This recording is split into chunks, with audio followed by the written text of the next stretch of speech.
வக்ரநிலை தோஷம்னு ஒண்ணு இருக்கு. இந்த வக்ரநிலை தோஷம் என்ன அப்படின்னா, இந்த சூரியன், சந்திரன், ராகு, கேது மற்ற கிரகங்கள் செவ்வாய், புதன், குரு, சுக்கிரன், சனி இவர்கள் எல்லாம் சூரியனுக்கு குறிப்பிட்ட இடத்தில் வரும்பொழுது வக்ர நிலையை அடையக்கூடிய ஒரு அமைப்பு.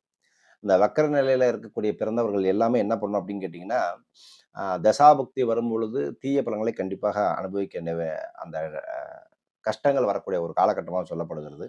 இதுல நீசம் பெற்ற கிரகம் வக்ரகதி அடைந்துச்சு அப்படின்னா, உச்ச பெற்ற கிரகமும் வக்ரகதி அடைஞ்சுதுன்னா, உச்ச பலனையும் தரும். அதாவது அந்த கிரகங்கள் இருக்கக்கூடிய அமைப்பை பொறுத்து.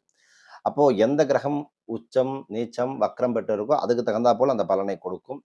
ஸோ, இதுக்கு என்ன பண்ணலாம் அப்படின்னா, வக்கரகாளி அம்மனை வழிபடுவது ரொம்ப விசேஷம். திருவக்கரை காளி. அது மட்டும் இல்லாம பசுவுக்கு பார்த்தீங்கன்னா, தானம் குடுப்பது ரொம்ப விசேஷம்.